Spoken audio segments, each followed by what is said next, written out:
And here we go. We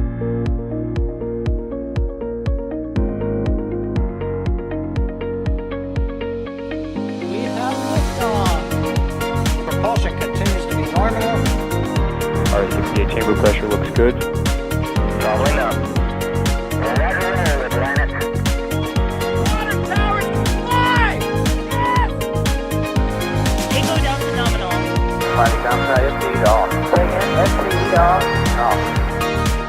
It's orange! Oh my god! Oh my god! Decollage. Put that in the big bag, Eagle. 343 unfolds to go. Indeed. We rise together, back to the moon and beyond. The methane would be igniting in the flare, correct? Yikes. You good? Sure. We don't need any more of these.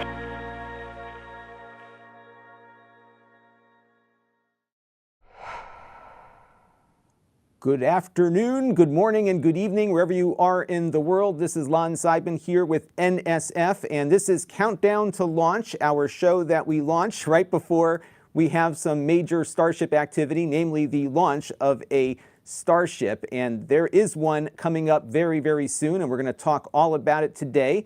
And I've got some friends joining me. We got the band back together.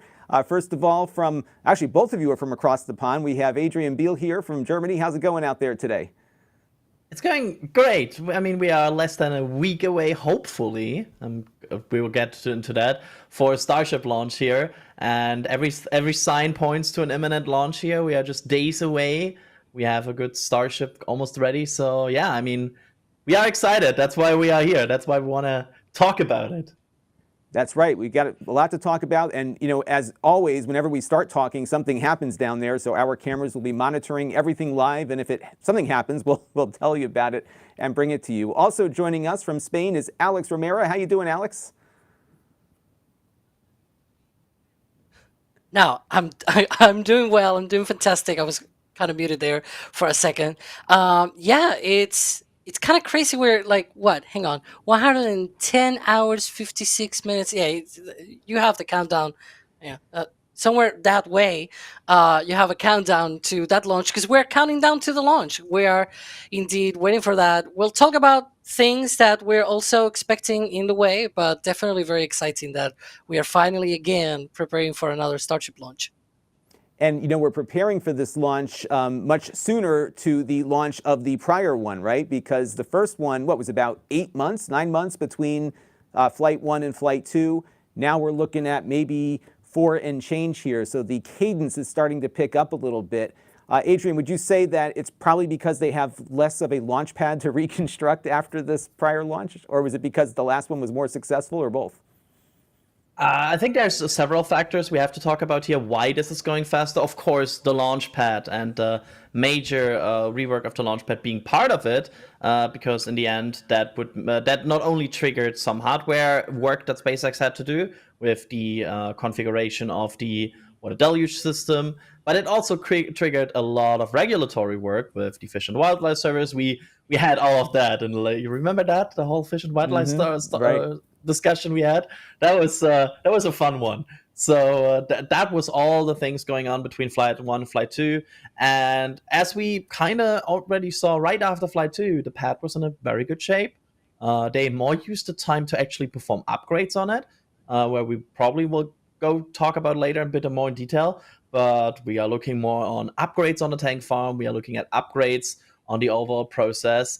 And yeah, they just try to speed up and also set it up for future speed ups even more, because we know this is not like the end goal cadence. They wanna launch this more and more and more and more. And we kind of got a hint of that desire for more and more and more when they did 3 Falcon launches in an evening essentially. And I think that's kind of the cadence they want to get to there. Alex, when we look at the launch pad and the rocket sitting currently destacked, you know, it's amazing how similar these look from one to the next, but inside this new Starship is a little different, isn't it? Yeah, there are some differences. We're working on that as well, on a video about that. But essentially, in the greater sense of things, Ship 28 is actually the one that has the most changes compared to the previous vehicles, because the booster, it hasn't really changed that much. Obviously, it does have the necessary changes to avoid the same issues as Booster 9 had during the boost back burn, or so we believe, based on what SpaceX has said and what the FAA has said as well. It obviously has some small changes, but overall, in the grand scheme of things, it is essentially the same.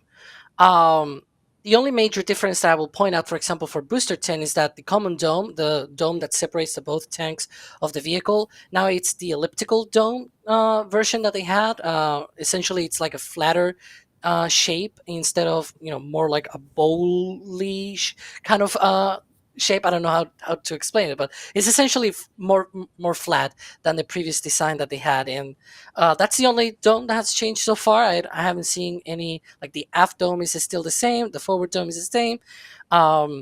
They have changed some things here and there that are very minimal. Again, as I mentioned before, they have added things perhaps in the F section we believe are probably related to the failure of Booster 9 during that boost back burn that may be able to solve that with Booster 10. And on Ship 28, as I was saying before, it is the one that contains the most changes, especially, for example, this time around, it has a payload bay door that actually works, because for the previous two flights, the two ships that were flying on those, they had a payload bay door, they had a payload bay inside with a piss dispenser, but were not used and were actually welded shut. So the door was welded shut, it was not used at any point. For this flight, SpaceX wants to test that door during that trip into space, that coast between engine shutdown and the reentry back to Earth. They want to test that. They have like this whole timeline already pan out of what they want to test. They want to test as well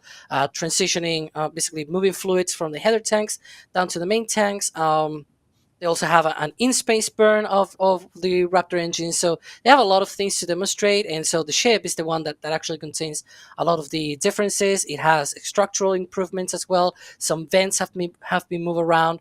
I'm mostly sure that it is based on the previous experience, not only during flight, but also during ground testing as well. So yeah, we have a huge sort of, well, not huge, but we have a rundown of all of this already prepared, soon to be released ahead of the launch. And obviously you'll have more of those as well during the live stream, so that people that are coming new get to know all of these incredible, interesting facts about the new flight test of a Starship, the third one.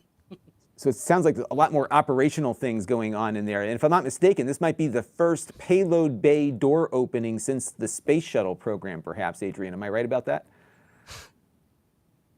Well, now I'm going through. If you count the X-37B and the Chinese space plane. Oh, that's true. Yeah, maybe they have good one. Yeah. Well, I'm thinking like civilian. Ooh, you triggered Chris B in chat. There we go. Yeah. Well, we got to have the space shuttle discussion, of course. So, but this is a very different mission. It's what's interesting is I in looking at the preparation that they had on the first two, it was more like, let's just get this thing up and see what happens when we get it up there.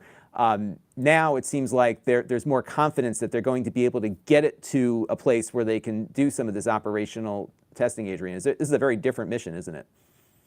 It feels for me like why the first two were more about getting this thing running.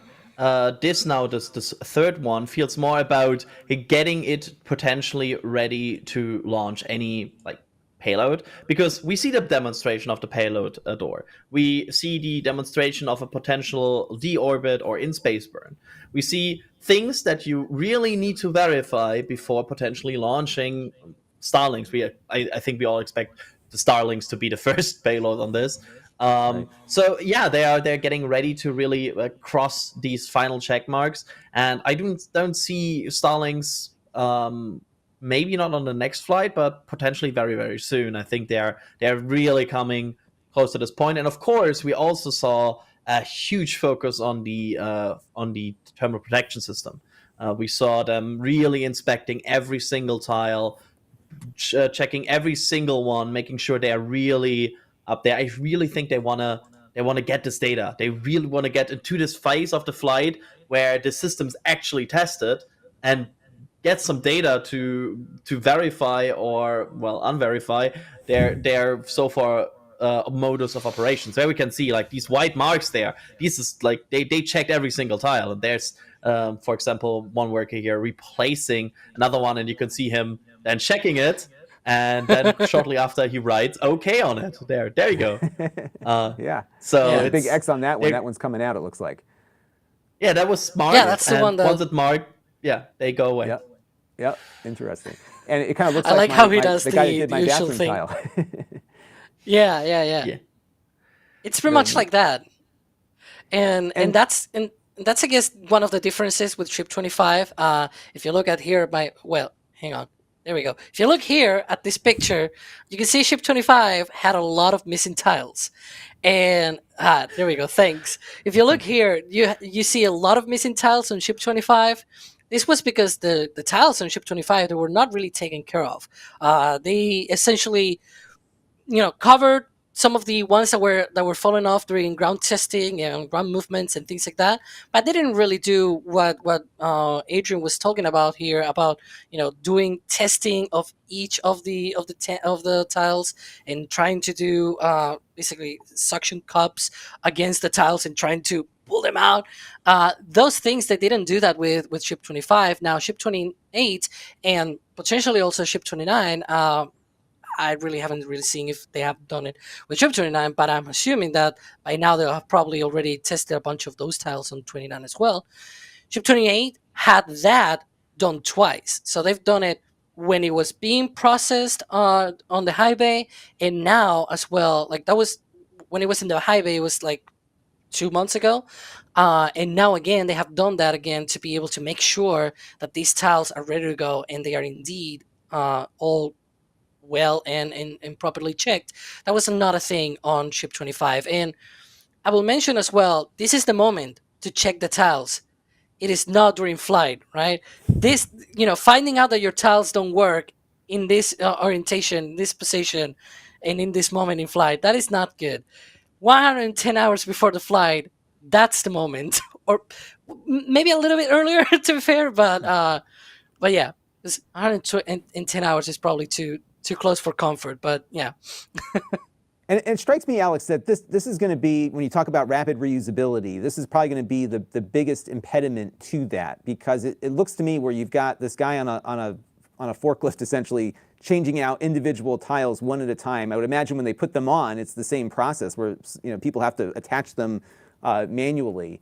Is this going to be an issue in the future, just keeping them on and making sure that they're not going to fall off on subsequent flights? Because that obviously is probably the most important part for retrieving your rocket and your crew and your cargo at some point in the future. And it seems to me that this in some ways mirrors the space shuttle experience, where early on they had a very hard time keeping those tiles on.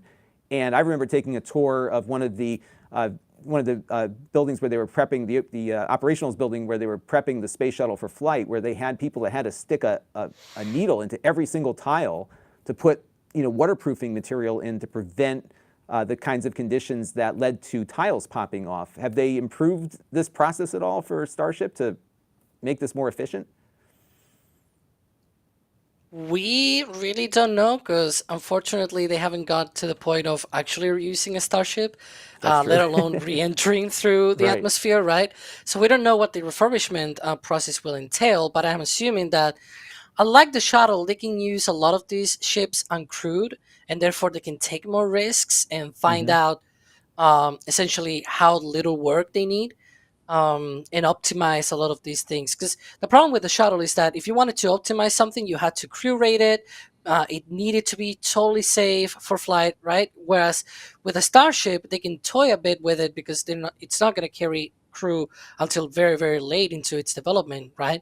And so that is precisely why it's a bit like Falcon 9, where you essentially have the uncrewed version, and then you have the crew version with Crew Dragon, and you can fly the uncrewed version many times, hundreds of times essentially, without really impacting the crew version, and you can try new things. So we've seen with Falcon 9, they have increased the performance with the Starlink flights. They have been able to fit more satellites, as we've seen more recently as well. So it's going to be like that. I assume it's going to be like that with the tiles on Starship, where they're going to be able to try new things. They're going to be able to try different sizes of the tiles. They're going to be trying multiple different things, and they're going to get it right, because that's SpaceX. That's essentially, Right. and if it doesn't work in the future, they'll just try something else. That's Right. a SpaceX. It's that iterative approach that they make to it. Now, the other thing I noticed the other day, Adrian, was that the folks with the explosive backpacks visited the launch pad area and started installing the flight termination materials there, the explosives that would end the flight. And we've seen those explosives used now on both missions. What does that tell us about the potential for a launch next week? Yeah, the flight termination system is usually stored in that little container there on the left. The little container there got the delivery about, I think, 1.5 weeks ago, where they received the explosives for this flight. And them starting to install this and retrieving them, and we saw them installing the FTS actually on yesterday's NSF.live, where they started to put the charges in and started to pull the pins. That's usually a sign of confidence here. They usually do this step very close to launch because, of course, they are arming explosives here. These are explosive charges that can blow that that whole thing up. Yeah, that's their main purpose. Like we saw already FTS usage on Starship. The main purpose of this system is if something goes wrong, if something is out of the ordinary, the FTS will trigger and terminate the flight. It's a flight termination system. So them putting the charges on means they're reasonably close, which totally aligns with everything we have heard so far on the SpaceX side. They're getting ready. They want to get the final steps done here, and then we see us listed on nsf.live. There's as they finish the installation, they cover the panels, and we expect at this point that the FTS is hardware armed. And there's still some steps here where they have to software arm it. Doesn't mean this is like completely without any safety barriers. But the hardware arming is done. They can now restack the ship because they do this arming on the ground. Because reaching the ship all up in the air to install this FTS is kind of hard to do. Right. So they do this on the ground, and then they restack. And we hope, and I say this with hope because after the last flight I'm a bit burned, that this is the final restack of this flight stack. Because let's just say, after the last one, I'm a bit... I'm always curious if this is really the final D stack. And you have to admit, Cross they've gotten very fingers good. and arms. Sorry, good. Go ahead, Alex. Cross fingers, arms, and everything. Yeah, everything. If you can, the ears as well. I don't know how to do that, but everything. Well, one thing you have to really look at here, though, is how much better they have become at the stacking. Right? It's not just the launch system and the actual rocket itself, but it's all the ground systems that go into play here. And I remember in the lead up to Flight 2, just how much quicker and how much more adept they got at doing that stacking and destacking, which is something that I think SpaceX has really shown us now that they can do it pretty quick if they have to turn it around. And of course, that flight termination system was one of the things we were looking for last time to get a hint as to when this might launch. In fact, I don't think they had announced the date yet before those explosives got in, but now SpaceX has indicated they want to try for next week here. Hey, quick question here from River Dave, who was wondering, when you do get those things installed, and we talked about the arming of them, is it safe for humans to be near them? I would imagine, Alex, it's probably okay, provided the system's not armed, right? Yeah, so they have these pins. I actually think Mary caught a picture yesterday of the flight termination system on ship 28, and I could see the remove before flight tags on the pins. So they have 2 safety pins, basically 1 per charge on each vehicle, so 4 in total, I guess, where they just remove those before they go and stack. I believe, though, since those panels are closed out, they must have already removed those, unless they go back again and, now undo, remove the pins. But since those panels are closed out, I'm mostly sure they're already removed. With those removed, it is true that the chances of accidentally triggering the charges could be increased a bit, but it's not by a huge lot. And right now the FTS system is not armed. It is armed during the countdown while the ship is on top of the booster and is being loaded and everything. I believe for flight 1 and 2 was around T minus 3 minutes in the count.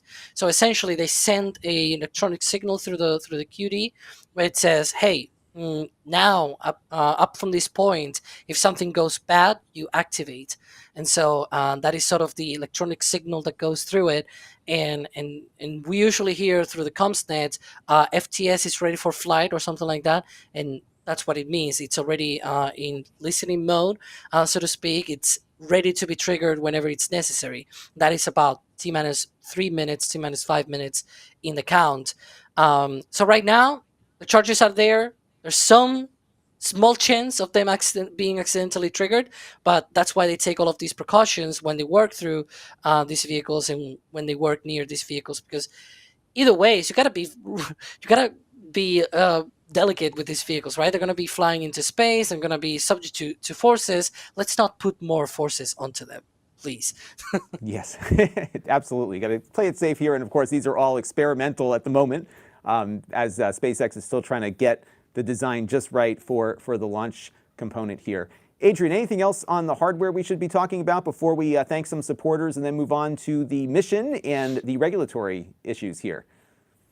Yeah, absolutely. I think I would quickly mention that on the booster side and on the pad side, they have started to, for example, remove the alignment pins that are used to kind of take the booster the last few meters down. They're there so you don't dent your 33 Raptors. It's actually quite a bad thing to do.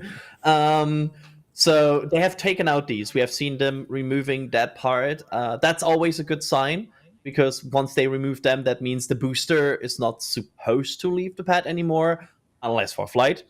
That was another thing that we checked. We also saw some grid fin testing. I want to shout out to, because the grid fins were an issue during the last flight, where we saw I think it was a grid fin actuator broke, and that delayed the launch a bit. So them performing some testing with it, and after that feeling confident to not work on the booster all day, that means at least that test went well. In general, we have not seen a whole lot of activity all at the top of the hot staging ring, which makes me quite confident the booster is getting to a very closed out state here. So yeah, that's, I think, the main parts about the hardware right now, where we are. And I feel pretty confident, at least from my side here viewing it, that until Thursday they will reach hardware readiness. And we're seeing just a lot less of different components getting destacked. Remember that hot staging ring was taken off a couple of times last time. It's been largely left in place there. So I'm feeling pretty confident too. And I think SpaceX has that part of their operations where they, you see them, they really work on a problem to the point where it just isn't a problem anymore, and then they just keep moving. So I think we're definitely looking at a potential launch date here. I did have a question here in the comments about how accurate our countdown timer is. Well, our countdown timer is set for what, Thursday the 14th at what time? It's the beginning of the window, I believe. It's so right now we expect a roughly 2-hour window, right, Alex, on the attempt on Thursday, which will change, by the way. Note that that's only for Thursday. There will be some window differences if they slip a bit, but that's the beginning of the window, and it's a roughly 2-hour window that we see on Thursday. That will be at 7 a.m. Central, but remember, tonight the clocks change. So right. Tonight it goes from Central Standard Time to Central Daylight Time. So that's why probably some people might be confused that it is counting down to maybe 1 hour off or something like that. It is counting down to 7 a.m. Central Daylight Time. That's why it's 1 hour off, maybe from your own count or whatever. But whatever it is, right. Right. So tonight here in the United States, we have to set our clocks an hour forward. So we will be, and the rest of the world doesn't necessarily do that. So you do have to be prepared to align your local time with whatever time it's going to be in Texas at the time that thing launches. By Monday, you should have it all figured out. It'll be fine. All right. Yeah, so Adrian and I will now have an offset. It bothers me so much. Right. It is challenging, isn't it? And it's funny, here in the U.S., some states do not move their clock. So I Yeah. had one Really? guy who would leave his home at one time and get to work about 20 minutes before he left. Crazy. That's time Kind of traveling. like time traveling. It's real. time traveling. And speaking of time traveling, this show is flying by here, and I want to make sure we thank our supporters because you're seeing all these great live images from Starbase. We have cameras all over the place, not only there in Texas, but in Florida, and we are constantly keeping an eye on what SpaceX is up to so we can share that with you. And those cameras are funded by your support. And we've got a bunch of folks here who made some contributions to our effort here. I want to thank Raphael Fuster, who became a PadRat member. We have Michael Zimmerman, who gifted 1 Red Team membership. And one of the best things about our community is if you hang around long enough, somebody will likely gift you a membership to some of our premium content. So thank you very much for the gift there. Driver Numa gifted 5 Red Team memberships. I'm probably messing up everybody's name here. Also, Matt Gosseler, 10 Red Team memberships, and RC Horseman, also with 10 Red Team memberships. Thank you all for your support. And looks like we've got Ninja Decimator here, guys, that wants us to do a 110-hour live stream. Can you keep your eyelids open that long? No. What do you think? No? No, I appreciate the willingness of hearing us talk for 110 hours. However, I do not think that would work. So yeah, we necessarily won't be doing that, but our cameras are running 24/7. So even though we may not have somebody commentating, you can tune in, and I think we also get some ambient sound from the locations there too. So it's a nice way to kind of end the day. You can just listen to the sounds of whatever's happening in Texas there. So great stuff on that front. And we also have some other things we'll talk about in a minute that you may want to know about as far as some swag for the upcoming event here. And we have another super chat here right before we close out from Frank Van Gelder, who'll be in Boca in early April, simultaneously hoping for a Thursday launch, but also for a specific delay so he can get there in time. But we'll see what happens. I don't think they're going to push to April, given what we're seeing here. It looks like they're pushing for that launch. Go ahead. Yeah, I think it would need a pretty significant hardware failure on some end to all the way go to April. We might see some slips. That's never like it's Starship. It could always countdown doesn't go right. You have a few days delay. But right. I really think to go all the way to April, I don't know, a Raptor would have to fail and they would have to replace a Raptor. And even that probably just gives them 2 or 3 days. It's they're quite fast with this program, so April sounds ambitious. So yeah, that might be the 4th flight. And Alex, they've got rockets all over the place there. So there's probably another one ready to go right after this one, right? Yeah, we actually were showing on the previous view the next ship in line, basically ship 29, and it's starting to undergo its engine testing campaign. It had on a board basically on Thursday. It seems like they called off a retry on Monday, on Friday. We have on Monday another closure from 6 a.m. Central to 6 p.m. Central. Remember, daylight time, not a standard time for Monday. So that'll be potentially another try for Ship 29 to be able to be tested again, and hopefully this time around they actually go and test it. So, but that's super exciting because that will mean that. Hopefully after Flight 3 flies, and if the pad is all ready to go and Booster 11 is also ready to go, they're going to roll it out and put it on the pad and, test those engines on Booster 11 as well. So yeah, it actually costs them less money. They don't have to build a new building if they can keep firing their rockets off, right? So I think we'll see some of that happen there. I don't know if I acknowledge Viso Reese's super chat here, but thank you very much for that.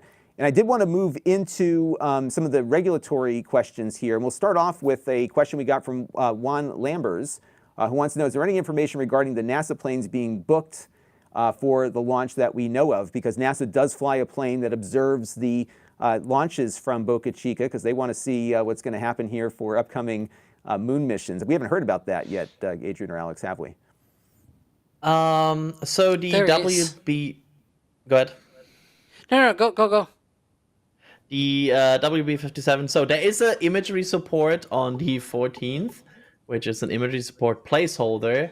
Alex, we are still not sure if that's really the placeholder for this launch, right? It could also be for potentially other missions. Well, now that we have an actual date from SpaceX, I will call it that it's probably for Starship. It's when we don't have anything else. That's why I usually have like this sort of caution, warning, right? Kind of thing where it's like, hold up. If you only have the schedule as your source for the launch, it's probably not the best in the ideal, because it could mean anything. It could be for any other mission. It could be, again, these planes are used for other purposes, for other missions. They support also Falcon 9 missions for NASA, for the USSF. So they have, and as we know, there's multiple Falcon 9 missions nowadays, so it could be for anything, right? But once you already have lots and lots of clues, and SpaceX straight from the horse's mouth telling you, hey, we're launching on the 14th, then of course you can take this as another evidence on your favor to say, there we go, it's on the 14th, right? And as you can see there on that calendar over here, it is indeed on the 14th. That is the schedule.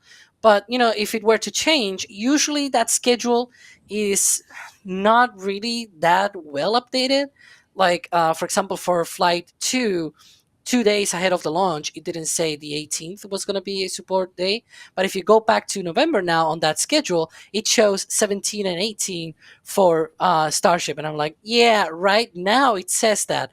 But 2 days before the launch, it didn't say it. So that's why I always, try to caution people not to use that as a primary source. Use it more like a, something to put on top of other sources. And in this case, it's obviously, very obvious that it's going to be on the 14th.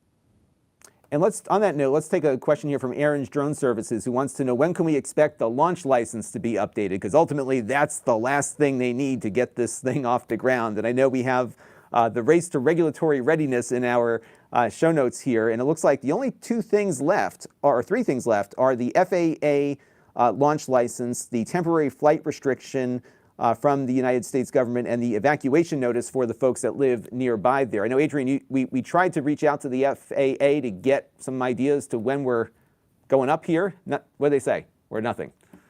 No update. As of yesterday, the update is that there is no update.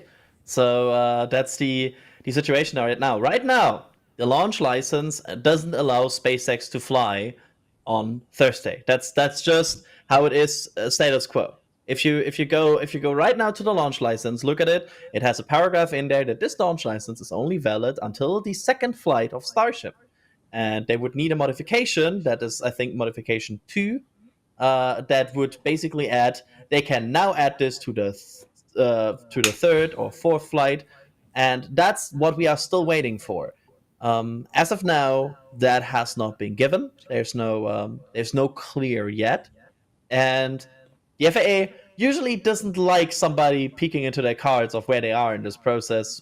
So there's always the possibility that it drops Monday and there's no problem with this at all. But if SpaceX doesn't receive it until Wednesday business closing, I mean, would they go ahead? Would they go into the countdown? Would they hope it arrives at 6 a.m. in the morning? I'm not sure. I could see a reality where it doesn't drop on Wednesday. They might call off Thursday. So that's my thinking right now. And one thing I haven't seen is Elon complaining on Twitter right now about the speed in which they're moving. So I take that as a good sign that he hasn't had to publicly complain about it. So perhaps we might see it on Monday here, and or maybe Tuesday. And I guess they really don't need much time after they get it to launch, because once that license is issued, they have a license to launch, right? There's nothing stopping it. So we'll have to keep an eye on that. Just to add a technicality here, this is the fun technicalities that you get when you stare at hours and hours on launch licenses. They could, in theory, perform, correct me if I'm wrong here, Alex, all steps until the ignition of the Raptor, since that moves in the launch portion of the launch license. The launch portion of the launch license is the one that is kind of suspended now, because it doesn't have the permission to go for a third flight.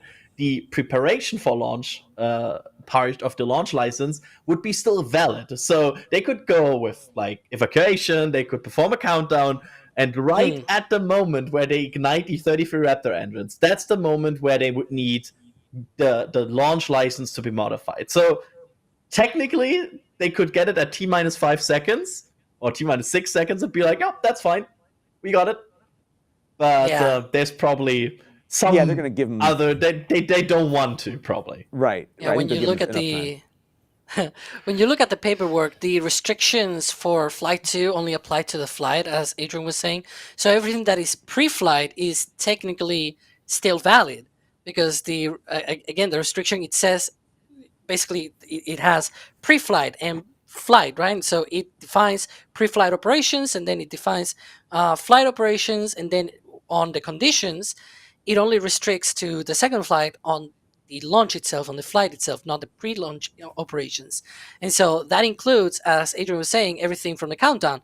Example, they just did a wet dress rehearsal last Sunday, so obviously they could do that, and it is completely valid. And they have also installed the flight termination system. That's part of the pre-flight operations. For Flight 1, for example, they could not do the installation of the flight termination system until they had the license. So when they received the license, we saw them quickly, because they didn't have like a previous license to support that, right? For the wet dress, for example, I believe they used just basically like a previous grant to be able to do that for wet dress for Flight 1. But for the installation of the flight termination system for Flight 1, they didn't have a previous license that said you can install the flight termination system or anything like it. For Flight 2, though, and for Flight 3, they can, because they already have the pre-flight operations approved from previous flights. And so it's still valid for future flights as well. It's And they quirks had of, taking literally these things. And Alex, they had far less that they had to correct between this launch, or the prior launch, and this one too. Yeah, for Flight 2, we had 63 corrective items, basically between Flight 1 and Flight 2 that they had to correct. Obviously, a lot of them were mostly on the booster, because the ship was not flown or like tested, I guess, on Flight 1. So Flight 2, the ship was pretty much the same as 24. It included a few differences, obviously, but not huge. And this time around, it's the opposite, since Flight 2 was able to test more of the ship, almost entire burn into the target trajectory. I'm not going to say near orbit, I'm going to say target trajectory. But it's essentially that. Now it is like a lot less of this. It's only 17 compared to 63, and it's more on the ship than on the booster. The booster, I believe, is 7, and the ship is 10. So overall, in the sum of both is obviously 17. I don't need a calculator for that. Thanks. But essentially, it is much more simpler this time. If you remember the report for the mishap report, mishap investigation, that was closed out early September for Flight 2, and basically SpaceX flew on middle of November, so that was like a month and a half after. No, more than 2 months, excuse me. I was trying to see, that math is a little bit more complicated. 2 months. So it took them about 2 months to get to the point of flying and having a launch license, since the mishap report was closed out. This time around, though, the mishap report was closed out on February 26, and we're 2 weeks after that, and it seems like the launch license is about to come up, because otherwise SpaceX wouldn't say, here, there's the launch target, right? We didn't have that on September of last year, for example, for Flight 2. They only did that once they were really, really close to getting that license, and that's what happened. So we're expecting that license to drop really, really soon, and, maybe it delays. There's a potential, for that to happen, but if it delays, it will not be measured in weeks. It might be like 1 or 2 days at most, is my thinking, based on SpaceX precisely saying March 14th for the launch. Okay, long rant over. So in other words, we're moving a lot quicker than we have in the past, and we'll see how many corrective actions they have to take after this launch. And of course, this Starship and booster will, like its predecessors, not come back, at least in one piece. So either if it's successful or not, it's going to be destroyed.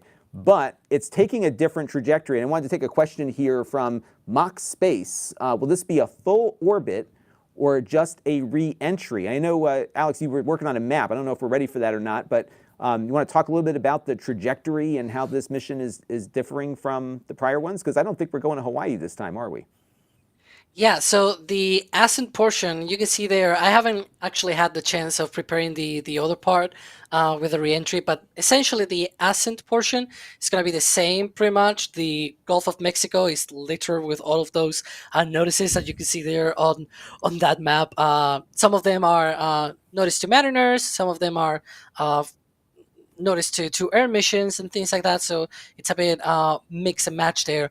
But essentially, the ascent portion will be pretty much the same. What is going to change is after what the ship does after it shuts down its engines. Instead of going all the way, 3/4 around the globe, it'll be more like half of the globe to the Indian Ocean instead of to the Pacific Ocean. In the Indian Ocean, what they'll have is essentially this large swath of ocean where they can try that basically if the in space burn basically that relight that they want to do in orbit, not in orbit, in 0G and in space, if that fails, they still go down to the ocean, right? If it succeeds, they go to the ocean as well. So either way, they are assured that they're going down. It's not going into orbit precisely for that reason.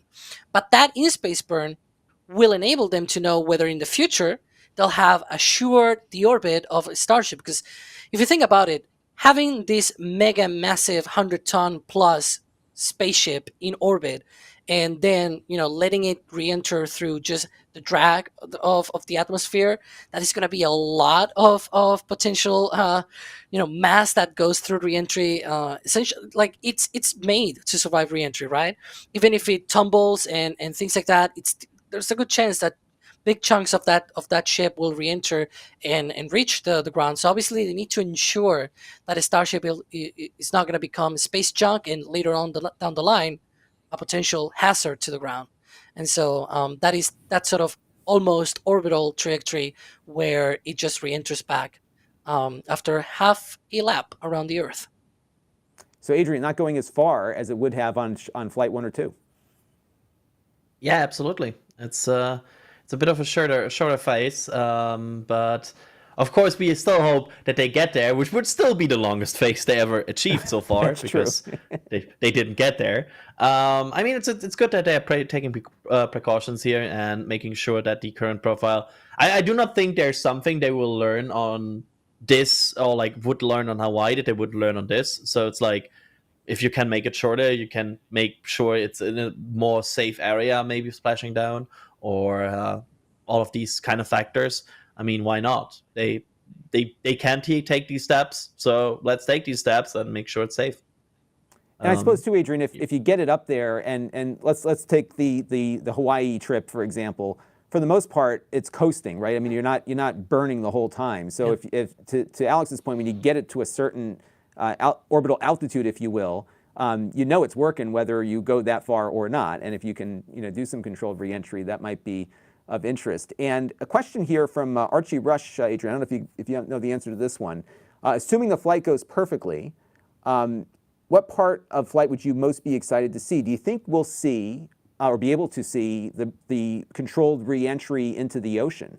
Is that something they'll try to have some vessels out there looking for?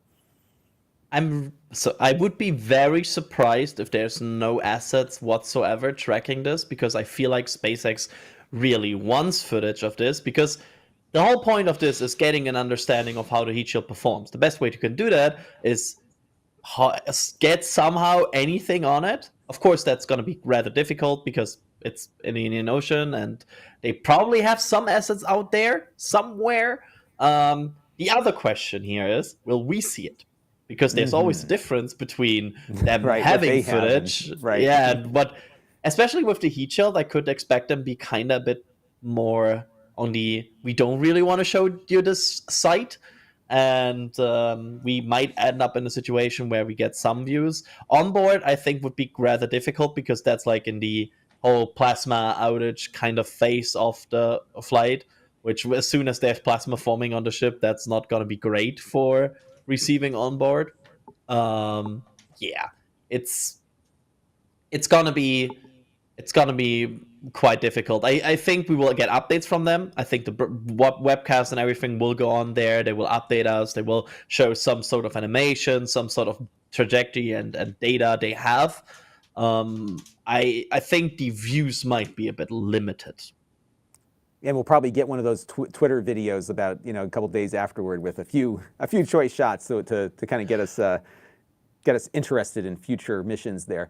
Alex, what are you looking forward to most on this flight? I think a lot of what we were looking forward to happened on the last flight. First of all of those engines lighting and staying lit, right? Successful separation with the hot staging. There was a lot of awesome stuff to be excited about. What's left for you on this? What are you looking forward to seeing?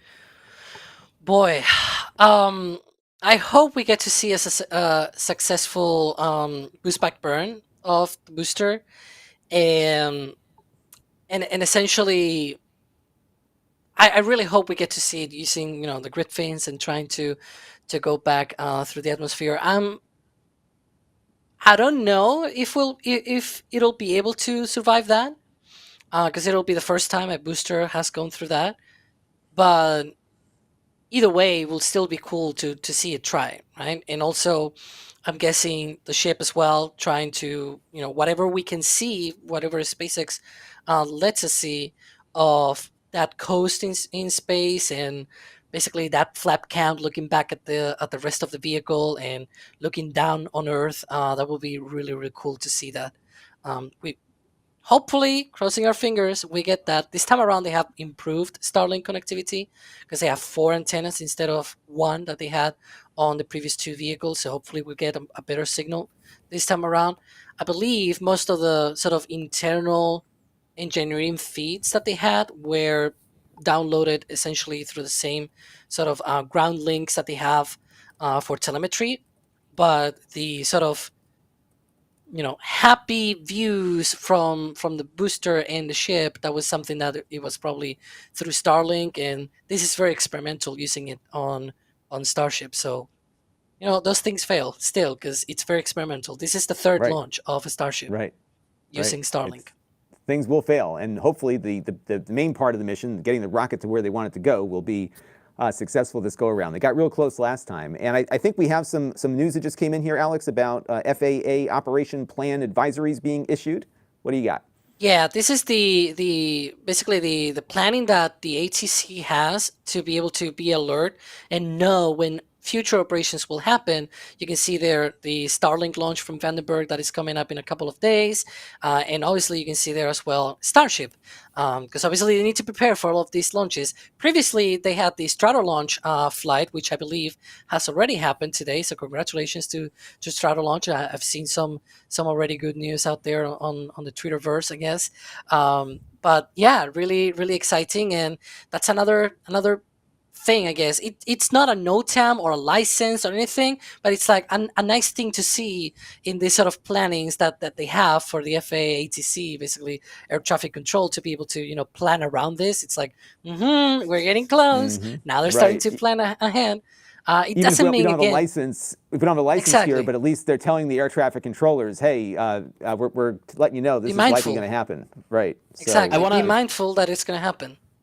I wanna point out here something, because the last time we got this, a lot of people were confused and be like, oh, if the FAA puts it on their advisory, that means, oh, the FAA is very confident it will launch at that time. No, that actually is not.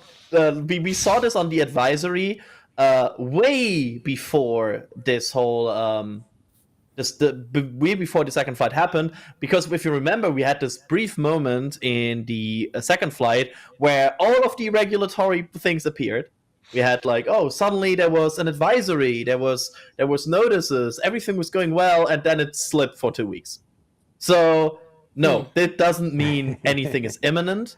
On the FAA side, they will, how I understand, it's basically more a request that is filed, and as soon as the request is issued, that means they will put it on the advisory. It doesn't mean the FAA is like, oh, we are confident now. Yeah, and also I'm seeing people saying, it has a typo. Yeah, that's another thing. I basically have this like in an open tab, and every single day I'm like, clicking it, because it's updated every 3 or 4 hours. In fact, if you go onto that and scroll back, it says it was basically updated about an hour ago. So it's been there for about an hour or so, and it will be updated again. So whenever it's updated, they usually like fix these typos, but typos are very often and very common on this planning document. We see some very funny typos.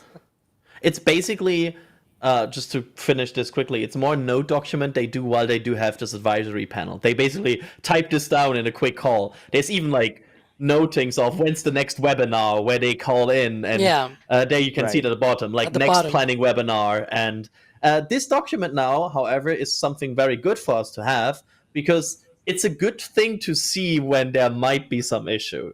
Don't panic if Starship gets removed for one thing, but if it doesn't show up for like 2 or 3 advisories in a row, that usually is a pretty good sign that something might be a bit off. Or if suddenly the 14th disappears here and the primary becomes the 15th. Like, this is a good document for us now to really track every 3-4 hours. Okay, is the FAA still thinking it's Thursday? So it's nice. Largely an internal document here, so we can kind of peer inside what the FAA is planning for with their air traffic controllers across the country. So it is a good way to read the tea leaves, if you will. There's another thing as well to that, and it is that it gives us the sort of window, so to speak. It's really nothing unexpected, because we already expected it based on the NOTAMs and other closures that we have seen, essentially going from 7 a.m.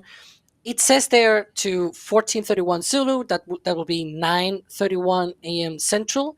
But what it does is they usually leave like 31 minutes towards the end, so it's actually a 2-hour window between 7 a.m. to 9 a.m. Central. That is what we're expecting for that flight of Starship on the 14th. I believe, though, for the 16th and 17th, it's going to be a different window, but we'll see. Well, we'll keep an eye on it and see what happens. One thing I will say is that I know when we first started doing this show, we were largely a speculation show because we didn't know much, right? I think now it feels like we're more reporting on progress, and I have a feeling that we're going to be watching that Starship go up next week, and probably have another one shortly after that as things continue to improve here. And by the way, because we had so much time planning for the second mission, we had this great patch that you could get over the course of that speculative time. And we've got a new patch now for this upcoming mission that you can get at shop.nasaspaceflight.com. And I think there it is. It's up on screen right now. High resolution embroidery, just like the last one. Look how amazing that is. And when you put different light on it. I don't have it. You don't have one yet, huh? We got to get you one. No, I need to get one too. No, I ordered it, and it's coming. I have the ones for the 2 flights, the first 2 flights. And you can also get those as well, but I have them off. Well, I think it looks pretty cool. So if you have the first 2, now you need the third one. So you can add it to your collection at shop.nasaspaceflight.com, and all of the other stuff that we have up there, like the metal prints and all the other cool NSF swag, like my shirt here. You can find things like this over at shop.nasaspaceflight.com. Do we have still this, Adrian? What's that? The Raptor Wrangler? The Raptor Wrangler should be on, yes. Yeah, all right. Raptor Wrangler. So you can find all sorts of great stuff there. Share your love of space with your friends and family over at shop.nasaspaceflight.com. Great for holidays and birthdays and everything else. So good stuff there. Let me thank a few more members here, and we'll take a few more final thoughts in a second here. First, Apocalypse Cow, who gifted 5 Red Team memberships. Thank you very much for that. Blake Alexander gifted 1 Red Team membership and then did 5 more. Thank you very much for both of those. And I hope everyone who's getting one of these memberships today thanks your benefactor, because we are a great community here. Coco Katz gifted 1 Red Team membership, and Shadow Painter became a PadRat member. So thank you very much for that.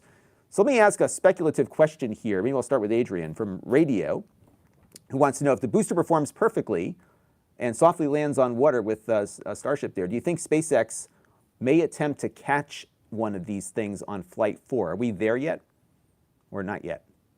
Oh, that's interesting. I think we are close. I think, so I always, it's an interesting question. I think we are certainly very close. I wouldn't be surprised if I would learn it's the 6th or 7th. I wonder if they, after one single flight, of the booster going well down if they already will do it for the 5th. I don't want to rule it out because in the end, it's SpaceX. They tend to be a bit like when I want to be careful, they go completely bonkers. So yeah, I wouldn't rule it out. I think it's possible pending the booster touching all the way down. However, I want to also add the fact that I feel like sometimes people are kind of trivializing the things the booster has to done. It still has to successfully show its boost back burn, and then also manage a re-entry phase without an entry burn, which is a thing that is different from Falcon 9. So there might be some learning experience for SpaceX here on the way as well. So yes, the booster still has some work to do before you can really say, oh, it's totally gonna work.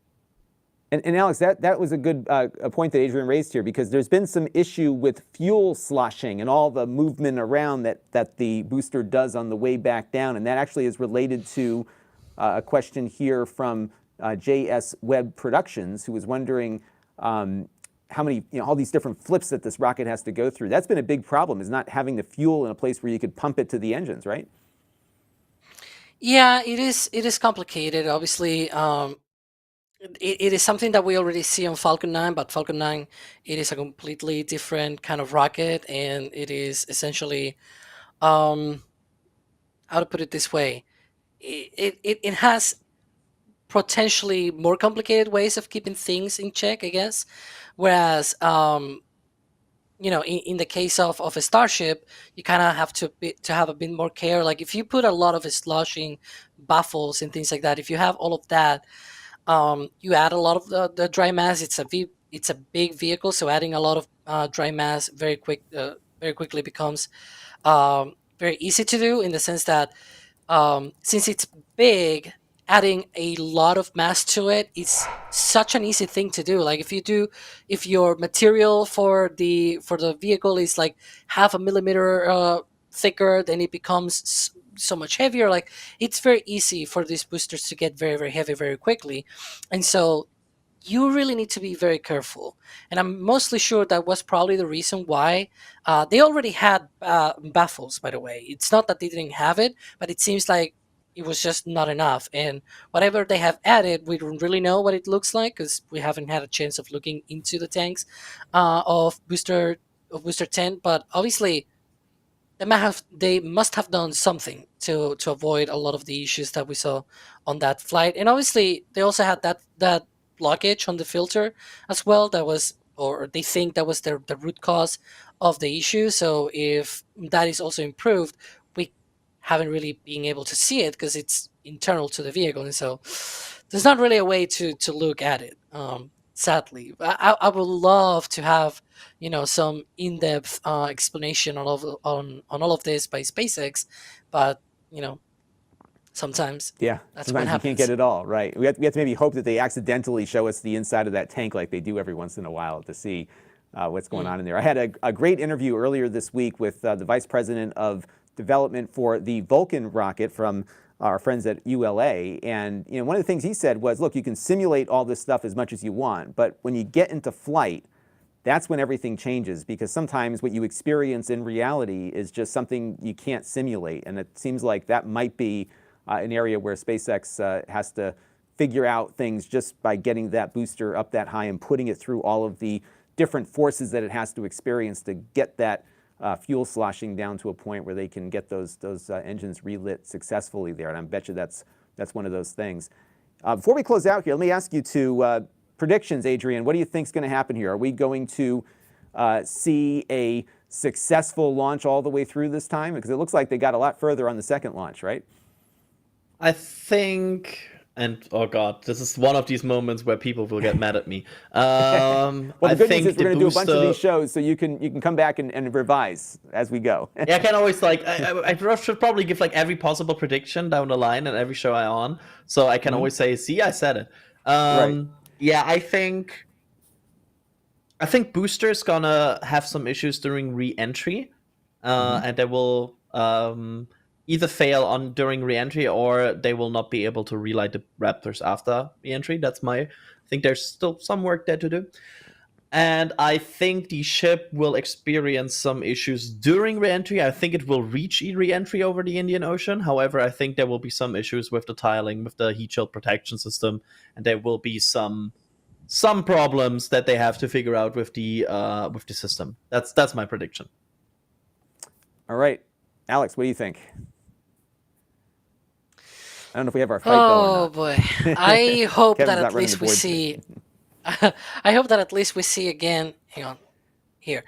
These Yeah. 33 engines burning again and creating those mega Mach diamonds. I believe this photo was already higher up into the atmosphere, so you can see the expansion of the exhaust. This is by Max, by the way.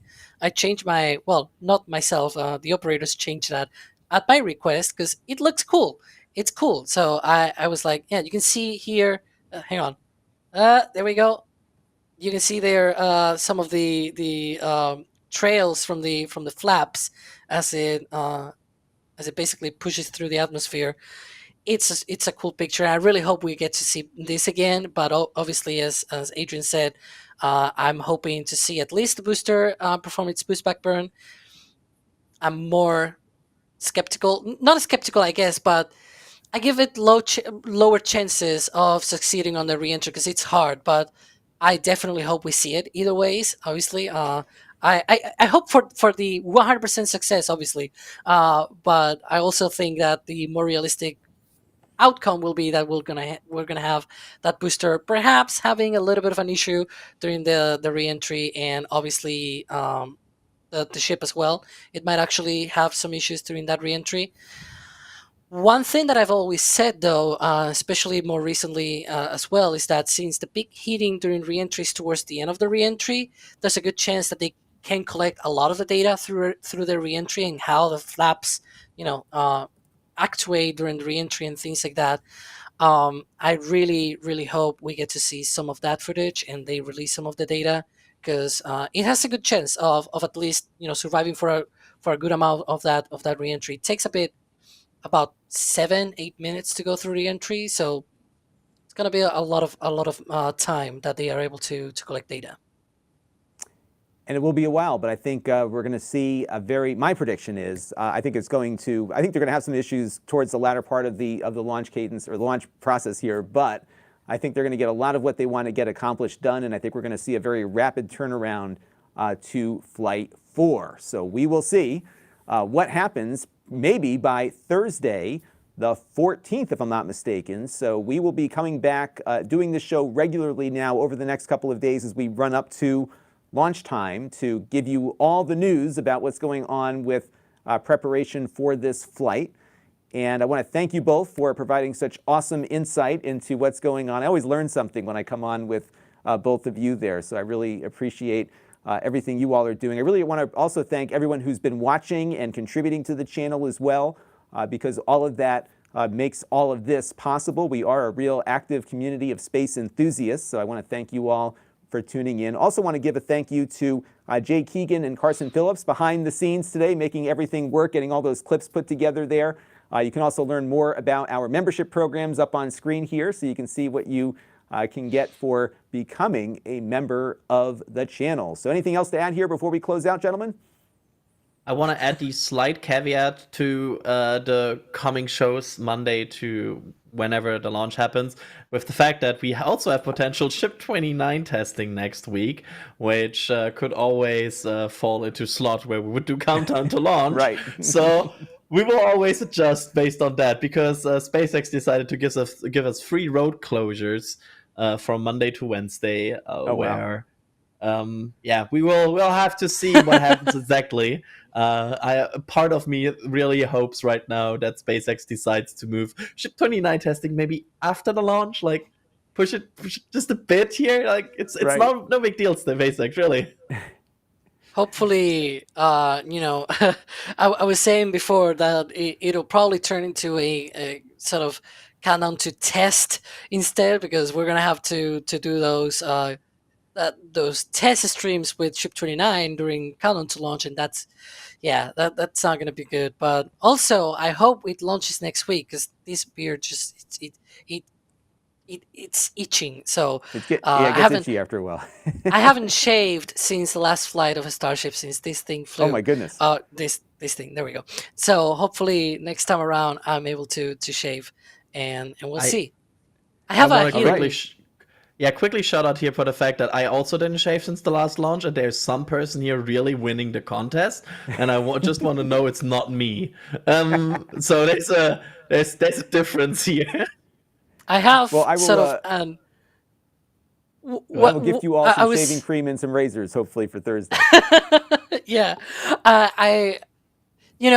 Crispy always sort of jokes about me shaving my head at 1 million subscribers. I'm not doing that, by the way. But I can say if Ship 28 survives re-entry, I'll shave only the beard and leave the stash. What about that?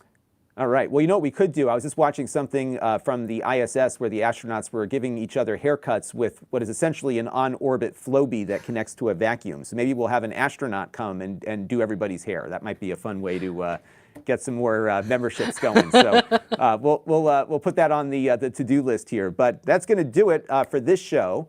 But again, stay tuned. There's a lot of activity going on. I think at some point we're going to have like an anchor who just sits on the channel for 24 hours a day, directing traffic with all this launch activity going on, not only with SpaceX, but soon Blue Origin and ULA and everybody else, Rocket Lab. There's a million companies now all out there getting stuff ready for orbit. And at some point, they're going to send one of us up there, too. Why not? So lots of exciting things to come here. But we will be keeping an eye on Starbase for all of you.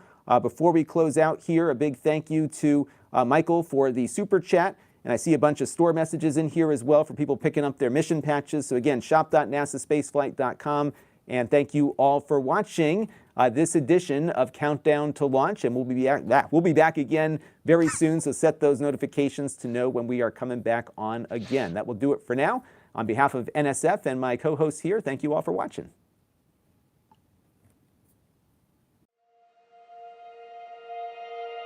And here we go. We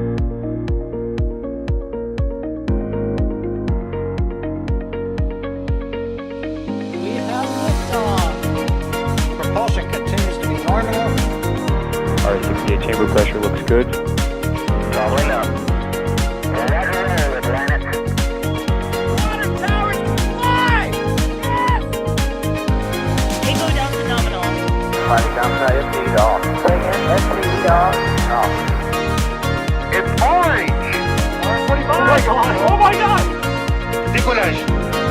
What is it? Put that in the big bag, Signal. 343 unfolds to go. Indeed. We rise together, back to the moon and beyond. This methane would be igniting in the flare, correct? Yikes. You bet. We don't need any more of these.